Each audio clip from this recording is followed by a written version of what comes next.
Good afternoon, everyone. It's so nice to see all of you here today. I'm enjoying myself so far, and I'm sure you are too. My name is Kiva Dennis. I'm a relationship manager at PNC Bank in our Community Development Banking Group. And welcome, everyone. So this is our last panel. This is panel 2 on converging pathways.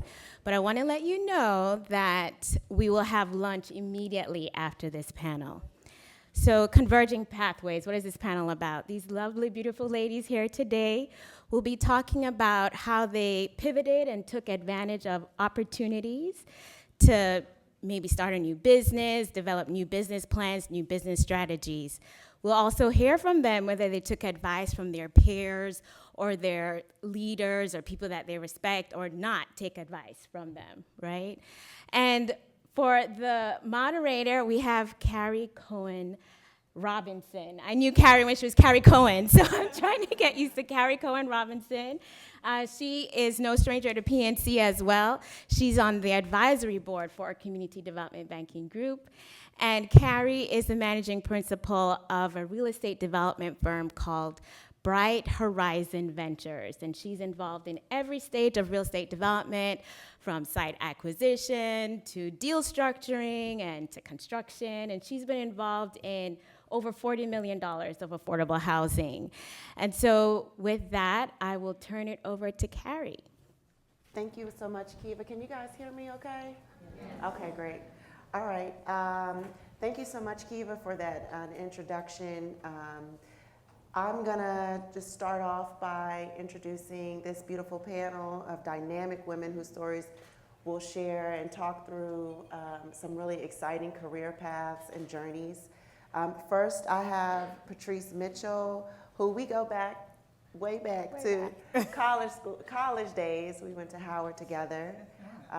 But she is an affordable housing investment banker, has over 10 years of experience working with startups, in nonprofit management and investment banking. She's passionate about innovation, social enterprise, and entrepreneurship. And Patrice is always seeking new opportunities where she can leverage her skills and experiences to help organizations grow. Winnell Belfonte, is a partner at Converging, where she oversees affordable housing and not-for-profit and education industry practices in the firm's New York office.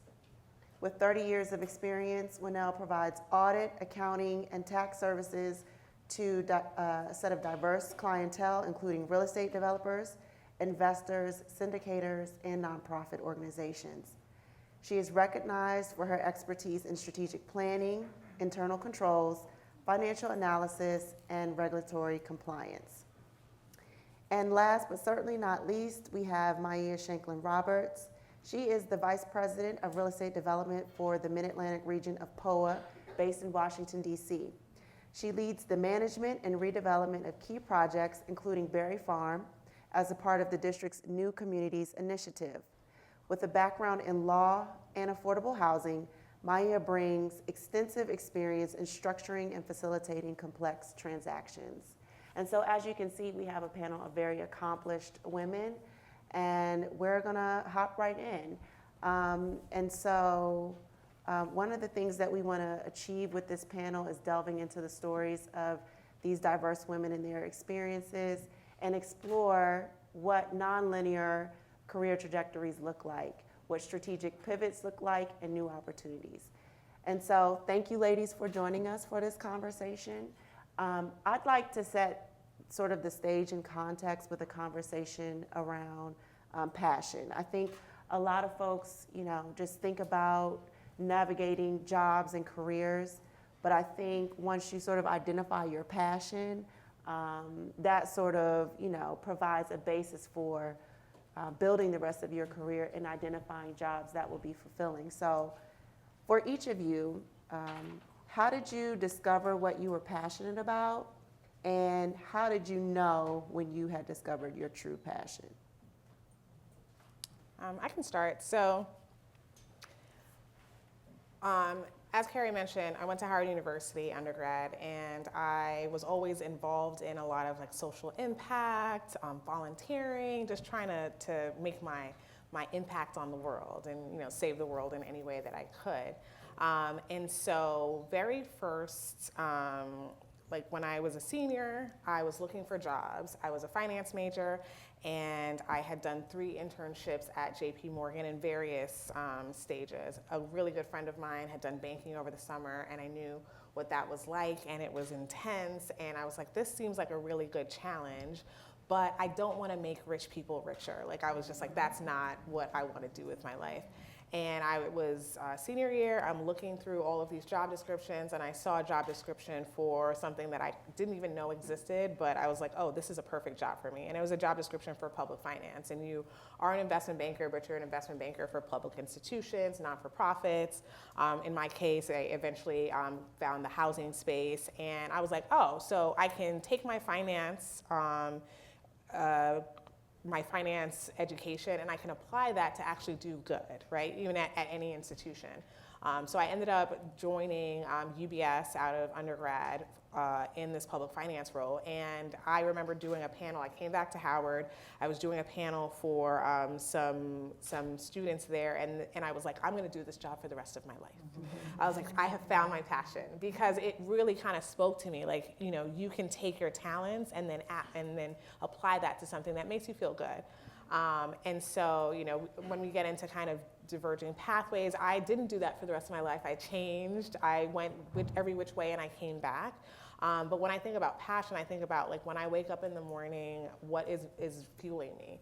And especially when you're doing banking, it's like the first thing I said was like, if I have to be up at 2 o'clock in the morning, if I have to do an overnighter, like, I'm really grinding at this point in my life. I'm a new mom. If I have to do something that takes me away from my family, takes me away from my kid, like, how do I feel about that? And I feel really passionate about the work that I do in affordable housing. I feel really passionate when I was at Planned Parenthood doing that work as well. When I was at another non-for-profit SEO helping students find internships. So the passion is like, what is the impact that I'm making on the life? And that's what fuels me. I've had enough time, right, to think about this. I think it's my passion is transforming Black communities. That's kind of it. It's the through line. It is what wakes me up. I was just thinking about every college paper that I wrote somehow related to like transforming urban poverty ghettos. How do we ensure that there is, growth and economic development, and everything centered back to that. And my entire journey has been trying to figure out solutions. How do I ensure, when I graduated from college, I came back here, worked for the Peaceaholics, and I did violence intervention work. And I was so excited to be in the streets and working with young people in gangs and crews. And then I realized that work is not sustainable because it's all reliant on these funds from the city, and when the city shuts off the funds, then the work disappears. And then I was like, okay, well then now I gotta figure out the money stream. How do we sustain and generate funding to keep these programs going, keep communities thriving? And then I found the low-income housing tax credit. And then I was like, okay, well now this is the cure. I gotta figure out how to be a part of this chain that is bringing and driving revenue into our communities, as well as I also have a real passion for like the physical environment. So it's like blending that together. And I was like, okay, now I got money, I got tax credits, I got affordable housing, all of these things speak to me, but they're all tools. And so mastery of those tools is what has been my journey. It's like, okay, I know how to talk to the people, I know how to be in the community. Now I've sat on the side as the investor, I've sat on the side as representing developers, but this feels way too close because what they're saying in these meetings does not work for me, nor does it really actually work, or do they care? And so I was like, why am I continuing to represent people who are not 100% committed to my communities in the ways that I want to? And then I was like, all right, well, I'll just do it myself, right? And that was the next idea. And so I think that's what's driving me now is, waking up and, taking a look at Berry Farm, and that's my work, like all day long, is just ideating on how do we do affordable housing a little different. How do I think about this community and this little micro city that we're creating, and how do I do this the best and the blackest?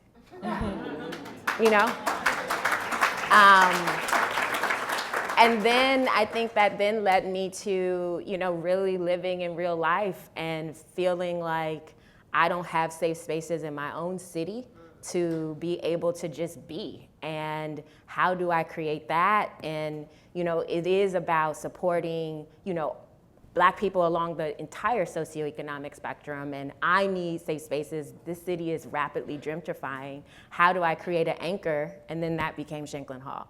And so all of this to me is around, and my passion is around, how do I impact Black communities? How do I provide all of the tools and the resources to sustain us and to ensure that we're thriving? I don't know if I can follow that. But similar story. And so we're behind the scenes, we're the numbers, the finance, putting the deal together. And sometimes you feel like you're not touching and connecting. But I think I knew what my passion was when I tried to find another job. So I have a long journey with my firm. I'm probably one of very few people that have worked for the same company their entire career, 38 years in. And so it's like, who does that? And there were times along the way in the early part, particularly when I had children, I was like, I can't do this. I can't work these hours. This is too much. And I tried looking for other jobs. And I'm like, I cannot do that. I can't. They're just like closing books, and I'm not feeling connected to anything. And that's when I realized that I am connected to the end product of community development, and seeing or taking or being part of a transaction that is incubated, thought about in the early stages, and every step along the way being part of that journey with the developer, with the investor, bringing it to fruition. And then, as Maya said, seeing the impact on communities and thinking about what does that do generationally. I'm thinking about that a lot right now, right?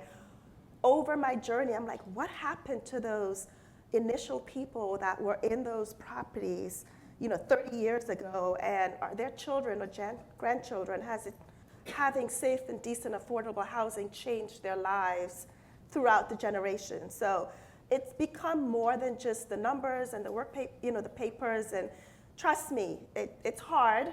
It's a lot of work. It's closing transactions, doing audits, meeting deadlines, and all of that stuff. Sometimes I'm like, if I see, I probably see 500 financial statements in 90 days, and it's like, I can't read another one. But you think about what's behind it all, and it really is that. And then just the ability to meet so many different people and connect with all of the participants along the way. There's so many people involved in bringing a transaction together and to close. And having community with those people and knowing that you're a part of it and they're reliant on you and that you're making an impact and a difference in moving this project along is really, really beneficial and impactful to me. So I think, it's valuable to be in a space where we found our passion and we're working, diligently towards those things. However, I think we all can acknowledge the reality that the spaces we're in are primarily white male.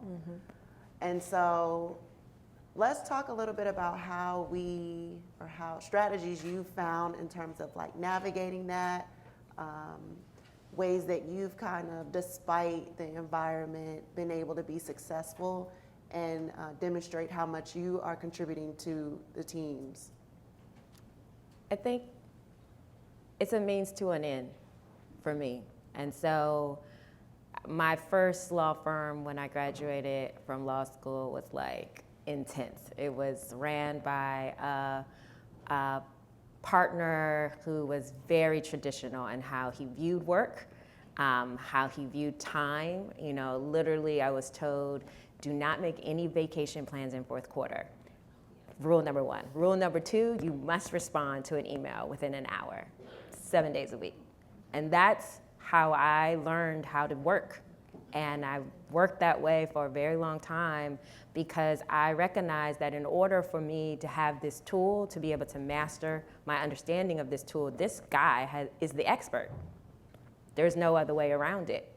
And I could have jumped and gone to another firm, but at the same time, like, if they can do it, I can do it. So I did it, right? And I think that until there's another way, or you are clear about what the next step is, sometimes you just do it. And it's not necessarily all the time so negative, I think. But again, I'm probably wired a little different, right? Like, and I just think that in that space, being a Black woman didn't matter at that moment. It's about, how do I contribute and be a part of this firm? How do I ensure that I understand what's going on? And then after I got to about a third year or so, I was then able to, respond and add a little flavor to the work, or say, oh, actually, I can't do this today. But for the first 3 years, it didn't matter. And I was okay with that because I knew where I was going.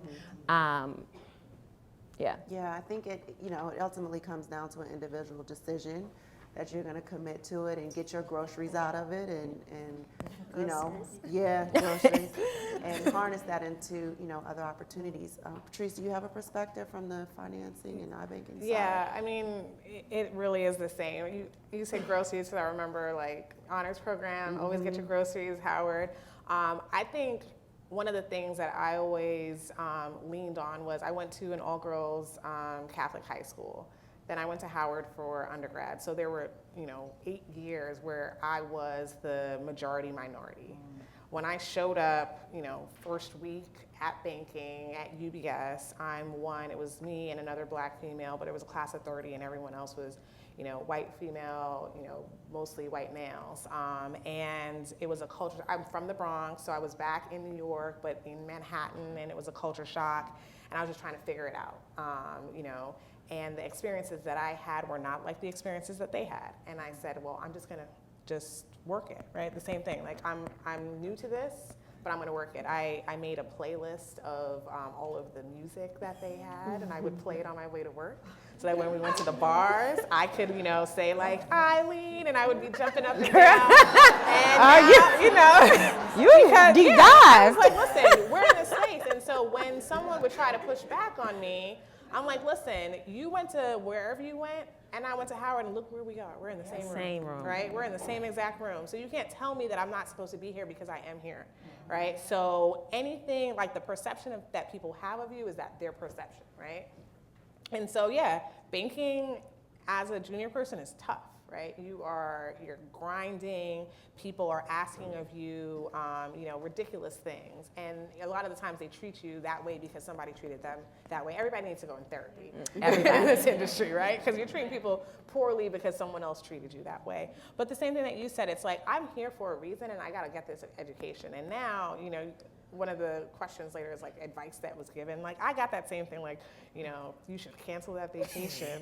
We might be pricing a deal. And that was the worst advice that I got at that point because I never got to go back to that vacation. It's still something you grow in that.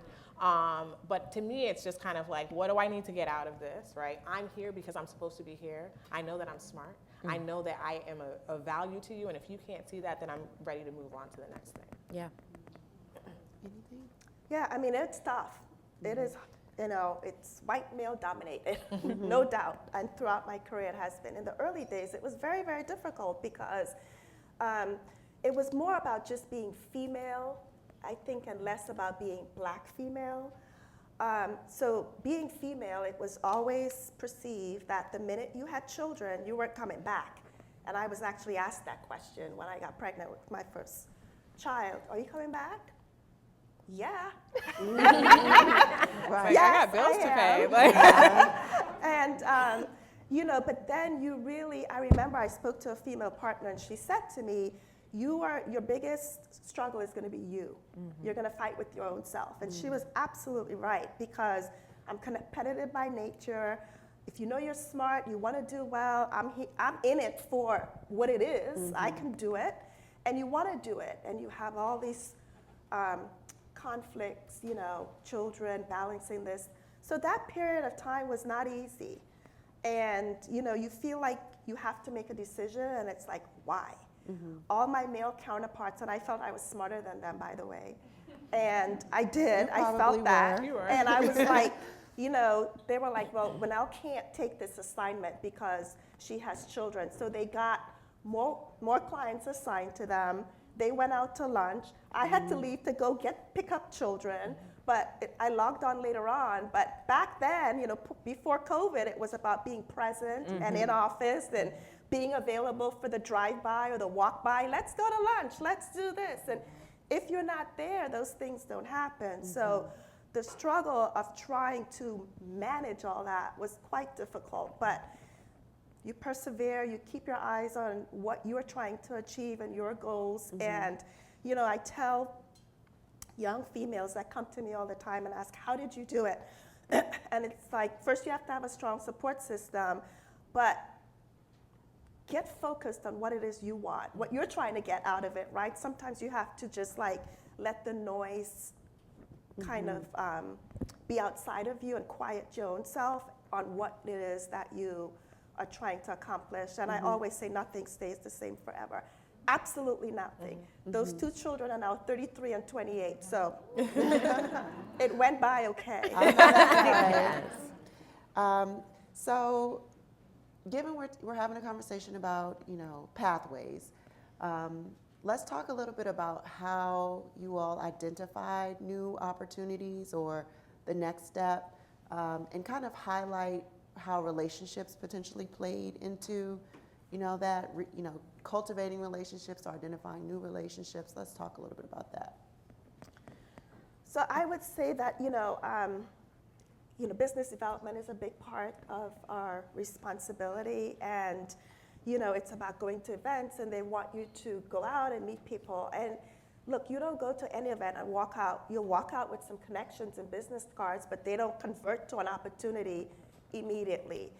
And I have found along the way that you really have to have an authenticity about you in striking that relationship and some connection, right? So it is about, you meet people, and some people you just like, I don't really like that person, right? Or you don't want to, you do business with people that you like, right? That's a fundamental premise or principle in the business world. But it is about relationships, but I do think that those relationships have to be authentic. And sometimes they take years to build and cultivate in an authentic way before it even converts to business or to an opportunity where you're getting work. But I think the thing is that to cultivate them and treat them well, the relationship along the way until the opportunity comes, and be authentic in it. Yeah, I agree. I'm always kind of evaluating, where I am, and then how can I be helpful to someone, not necessarily how can they be helpful to me. Because people don't really want to see you only reaching out when you need something, right? Like, here, I heard something, like, this might be helpful for you, and so I want to connect you. And doing things, being authentic and saying, like, I'm just going to do this because nothing is coming to me, but I'm just going to do this because it's the right thing, and this is going to be helpful to you, is one of the things that I try to do when I'm thinking about, like, getting new business, new opportunities, meeting new people. And then always just having my eye out, and also just doing good work.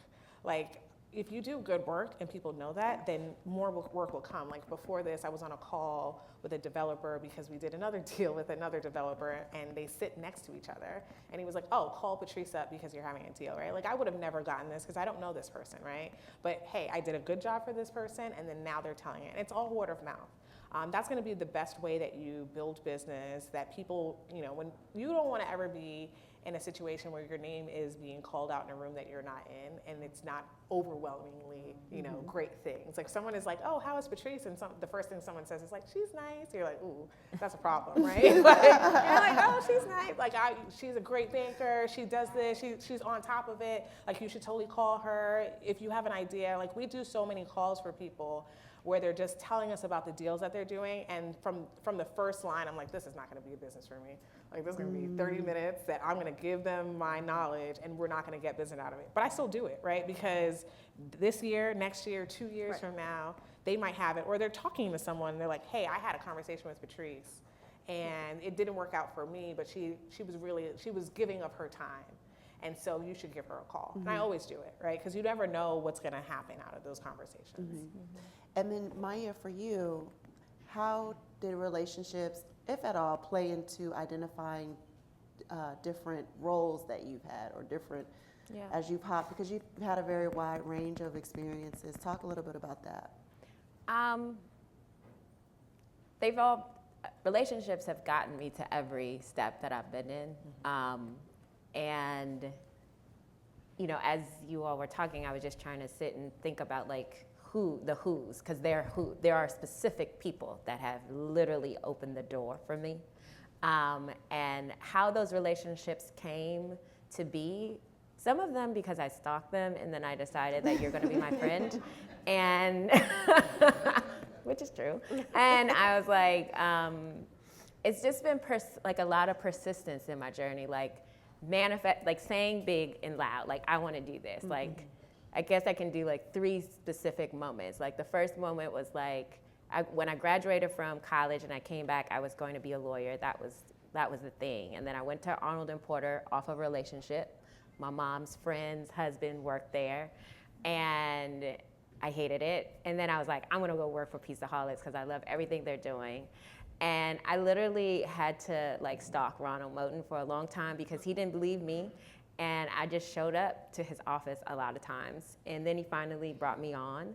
And then from there, the decision to law school, the decision to master's was like through relationships that I met through Pizzaholics, people advising me there. And then to pivot from law school to firms was again, professors that I just started having these authentic relationships, people saying, okay, this may be the way, because when I was in law school, because I was young and had logs from DC, everything was like, be a public defender. And I was like, I don't want to make that much money. I need to make a lot more money than that. I'm not doing that work. And so I had to like actually go away from a lot of the people that were being drawn to me because they wanted something from me that I didn't want. And so I had to find new doors and chart paths on my own. And that was, again, me stalking a partner at Holland & Knight and saying, please let me sit and talk to you because you have a pathway that,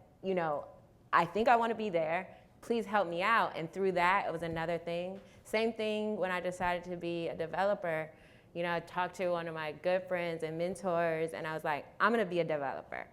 Please help me find a job. And then she did it, and I was connected. And I think that has been the same thing. And then even still with like Shanklin Hall, it was a meeting with a developer friend, and he was like, call this guy. He owns all of this real estate. And then I had to call him for a lot of times, and then he finally answered the phone. And so it's been, people giving me like a nugget, a little piece, and because I respect them, they were like, take this and then you run with it. And so that has been absolutely, it's been individuals who I can personally thank for these doors. I think that there's this idea around sponsors, mentors, and then, like colleagues, right? And I think understanding the nuances between all of those can be helpful in identifying new opportunities. But as you develop relationships with sponsors, mentors, and colleagues, you'll often get feedback or advice that you may accept or you may not accept, right? So how have you all, well, one, let's do some story sharing. What's been some of the worst advice that you've ever received? And then moving the conversation forward, like now, how do you discern what is advice for you or that you're going to take and what is not?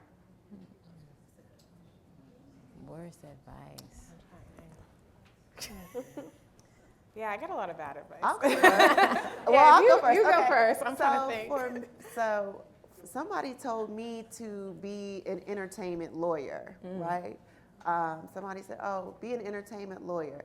But as I think about like the amount of babysitting, drama, and scandal that exists in the entertainment world right now, Diddy, that would not have been for me at all, right? Like at all. So I find that, you know, being able to put my mind towards working through a business model as opposed to making sure people stay out of trouble is way more fulfilling for me.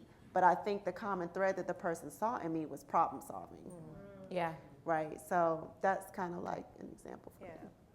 So for me, I have a similar path in that I said that I found the job for me and I'm going to do this for the rest of my life, and I didn't. So I did 2 years at UBS. UBS went out of the business, and I had to hop to Morgan Stanley. Then I decided I was done with banking. I went to SEO, which is a nonprofit. I went to business school. I went to Planned Parenthood, and now I'm back in this. And when I'm always talking to people. When I was interviewing from UBS to Bank of America, to UBS to Morgan Stanley, I interviewed at Bank of America, and I interviewed with this senior female banker, and she loved me. We had a great rapport, and she offered me the position. I ended up taking a position at Morgan Stanley to work for some white males, and she could not understand why. I had a better relationship, I saw a better opportunity there, and I was just going with what I thought, and she called me up and she said, "This is gonna be the worst decision that you ever make, and you shouldn't take that job." And she was really going in on me. Mind you, I only saw her for 30 minutes in an interview. So I was like, I don't know how you know me better than I know myself, right? And so when I think back on that, one, it's I decided to do something that was different from what she wanted, and I probably could have had maybe a better sponsorship. You know, she was like, "I'm going to take you under my wing," right? I had to know myself.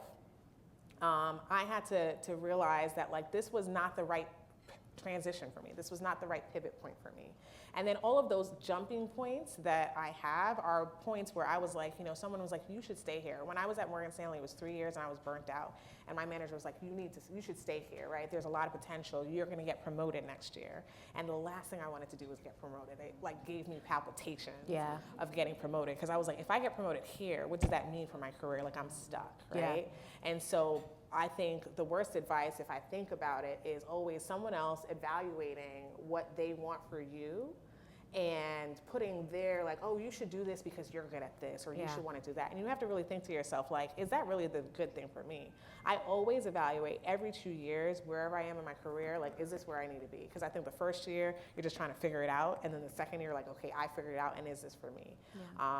This is the longest I've ever been in a position, but because every 2 years, it just so magically happens that something new happens. And I'm like, oh, okay, this is a new like challenge for me. But I do think that like a lot of bad advice, even if it's not this specific one, is like people are trying to tell you what they want for you. Like worry about yourself sometimes. And then like, but good advice, which I know we're gonna switch to, is like sometimes people see things in you that you don't see in yourself. But you have to have a really good sense of yourself to discern between those two. I think the worst advice I've gotten is probably the advice that I give to myself sometimes, to be honest, in terms of like playing it safe. I've had to, you know, I had a kid before I started my career, and so his like making sure he can eat has always been in the background for me, even through all of these transitions. And then, you know you're smart, you're like, you feel like the bomb, but you don't always like, get into expressing that and manifesting that. And like, even though folks tell you that, like to stand in it is not always easy. And sometimes I've told myself to be more conservative and to cower and like to not be as bold because I think of how it may be offensive or inappropriate.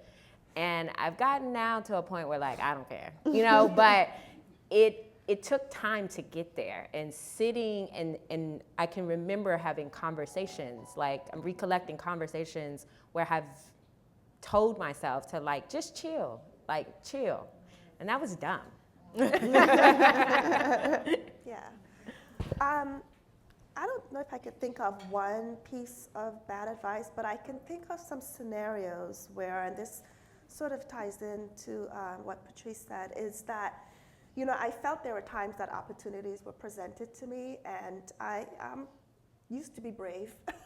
I find that, you know, it's like, oh, I want to do that, but I would always consult with my colleague, and I thought we were really tight. Well, she's very conservative, and she's like, I'm here, and this is it, and I don't need anything else, right? Mm-hmm. I had to find that after a while, consulting with her was not the right thing. I had to seek, if I wanted counsel or just to share or explore or brainstorm about something, she wasn't the one. She's like, no, why would you want to do that? Don't do that. But I had to realize over time that those were her emotions and sort of her stance that she was expressing, not so much like, well, what could this do for you, or how would this opportunity be beneficial for you? But so I think having that awareness that, you know what, everything I come forth with, she's like, no, don't do that. And you just have to kind of navigate who is that best person that really is thinking of your interests, and sometimes it's telling you like, no, you don't want to do that, but here's why, or maybe why this is not good for you. So just knowing who to go to or who to align with when you really want to get some deep, truthful comments. Love that. I love that. So I am getting the signal to wrap. I know, right? We were just getting started. But, you know, we are standing between you guys and lunch. So I think to close, why don't you all just sort of share what your, you know, dreams and aspirations are at this stage? You know, your hopes, dreams, aspirations, like where you're kind of looking to go from here. I'll start, I'll just spit it out. So as I mentioned, I'm a new mom. I have a 5-month-old, and that is, I know. Thank you. I'll show you pictures later if you want. And that's new for me because like I'm an older mom, so I already did the career thing, and so now I'm at the point where it's like, okay, I've pretty established in my career. I feel really good about this, and now I'm like, I have this kid, and now I'm thinking like, so what are the next steps? I was like very much like, okay, I'm gonna leave every 2 years, I'm gonna do this. And so you're thinking a little bit more stable, right? But at the end of the day, I know that every move that I've ever made has always been the right one. It's always worked out. And so my dream and aspiration is really just to be happy in the place that I am right now. I'm not really trying to prove myself to anybody on top of that. I came back from maternity leave, and I'm like, hey, my thing is I never wanna be the person that no one can live without. Like, I don't want to be on vacation, everybody's calling me up, and like they don't know where anything is. I'm the person where it's like, you want me around because I do good work. I make your life easier. I like add to the deal, I add to the thing, but then I can go home and I can live my life as well. And I really like that balance that I'm having at this moment in time where it's like I'm not that youngin' where I had to cancel my trip to Costa Rica, and I've never been to Costa Rica yet, right? But now I can say like, hey, here's my vacation days. These are the days I'm taking, and I'm gonna step out and I'm gonna be with my family. But I'm gonna come back and then I'm gonna grind on work. That balance is there. Secondary, would love to be rich. Would love to not work anymore. So if you have any ideas, hit me up. Right? Like, details. I need to be rich. But yeah, like at a basic, like I want a balance in my life, right? I want to travel. I want to be with my family. I want to be with my friends. I want to be with my colleagues who are also my friends. And you know, I just want to be happy and content in who I am. Yeah. The honest truth, I want a husband. Listen, speak it into existence. Yes. That's kind of it. I've been a single mom for a long time. Been single-ish for a long time, and I think right now, what I'm doing in work is my dream work. So I'm gonna keep doing that. And I just feel like, I'm gonna do that regardless. And I feel really good in it. And I'm sure there will be growth in that, right? Like more buildings will get built. Shanklin Hall will be this amazing place. But like, honestly, I want a husband. I feel My you. kid is about to go to college. Yeah. And so that's my hopes and dreams. Okay. We'll work on it collectively. Collective. Let's work We're y'all on it. sons and somebody. brothers and things. Relationships, putting relationships to work. Yeah. That question is really deep, and it's actually relevant, I think, for me. I've been thinking about this a lot. I feel like every decade of your life, you kind of have, for me at least, this epiphany about this, and this is, so I'm going to enter another decade very soon at the end of the year, and it's like, what does this now mean? So, I'm thinking about post-professional work life and what that looks like, and what am I going to leave behind in terms of this profession that I entered, where I was the only Black professional in the firm at the time, the first Black professional to make partner, and what does that mean now for everybody else that I'm going to leave? I am so grateful to see that the landscape has changed and that the opportunities have changed, but we still have a problem of retention in this space. The recruitment has gotten better, but people of color are not staying to kind of matriculate through the process because for lots of reasons. I mean, it's hard, it's long, it's emotionally, the games along the way, not just the work. And there was a time that I thought you worked hard and everything else just fell into place. Yeah. Well, that's not true. Right. And it's work hard and understand the rules of the game and what it takes. And so trying to impart some of that to those that are behind me and making sure that there's a pathway forward to them when I leave, and being in a position of leadership in the firm to create that opportunity and pathway for them. So that's my hope and dream, that I leave something better than what I came into. Yeah, it's giving legacy. Yeah. So thank you all for having this conversation. I'm wishing riches, husbands, and legacy for all the homegirls. Come on now. Please. And I hope that you all got something out of the conversation today. Thank you so much for coming. You. Thank you. Thank you.